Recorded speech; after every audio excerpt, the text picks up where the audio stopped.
you might take some getting used to, because it does. If you have like, if you're used to wearing a snug fit watch, this is gonna hit your wrist all the time. Like I like wearing my watches a little snug, and I literally have to put it on somewhat to the side. Like I'll explain. Take this off.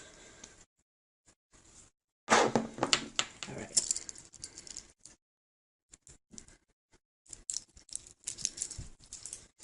All right. See, this is it. It on. This is it on right now.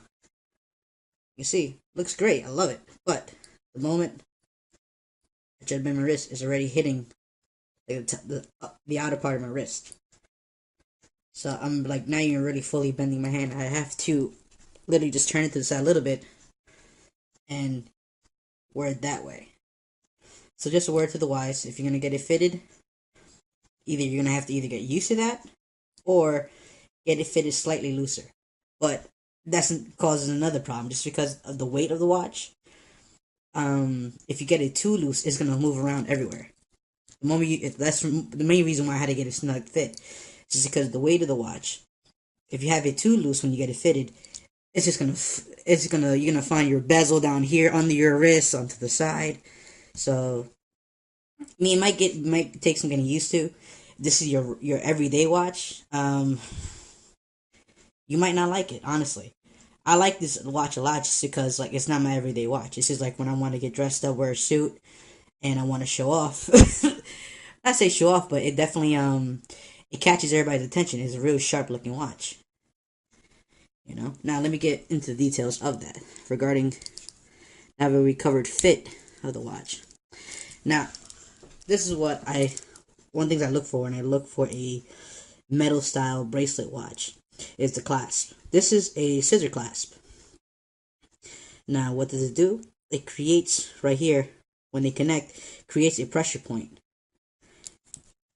Like you're gonna hear it snap, then it snaps again. Gives a more secure enclosure. So that might not mean much to anybody, but for me, it's one of the details I look for because it's a part of the quality of the watch. It's not. It might not be made out of gold, might not be made out of anything else, but at least the construction of the watch should be well done. So there's that. The scissor clasp. Other thing too is the detail. If you can see that. Which I love this. If you see Invicta inscribed in the back of the watch, like anybody's gonna see that. The moment they actually take a look at it, it's the first thing they're gonna notice. All right, the unidirectional bezel.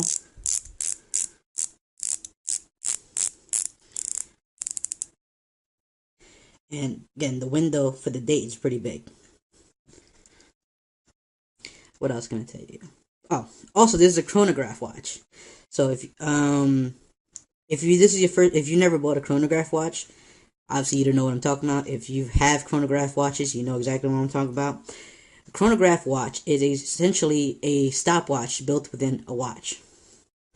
So what you do here, the top button triggers the chronograph. And you know when the chronograph is on when the middle hand here, well, the second hand on the watch itself is moving. And just turn it on. Now you see it moving. Now what it does here, the indicator here on the right side indicates minutes.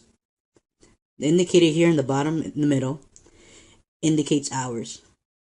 The indicator here on the left indicates seconds. So that's how that works in this watch. Now you want to stop it, press it again. That's how you restart it. So you press it, start, chronograph, stop it, resets. Another way of resetting it would be if you're just going and you stop it, a default mechanism that Invicta put on this watch. If you pull out the crown, the chronograph will automatically reset itself. There you go. So, pretty cool. If you never had one of these watches before.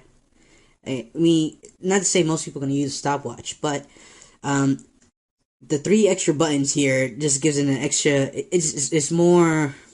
It just looks good. It looks good when you have a watch like that. It gives it a certain style to it. Now, this is a Swiss movement watch, meaning it's not a Swiss made. It is a Swiss movement. Still good built watch. And that's pretty much it for my review. Again, heavy watch. Oh, let me give you the sizing actually.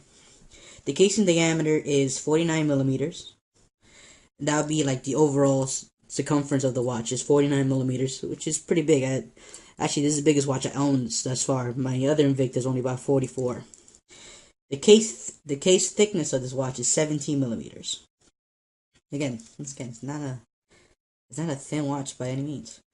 It's rated to go 200 meters or 660 feet deep underwater. So that should give you an idea of quality of build. Again, for $130, this is a pretty good buy. But again, if this is your everyday watch, you probably... Again, it's only this crown. If this crown wasn't as thick, or maybe it was like the other Invictas where the crown was on the other side, it wouldn't be that big of an issue.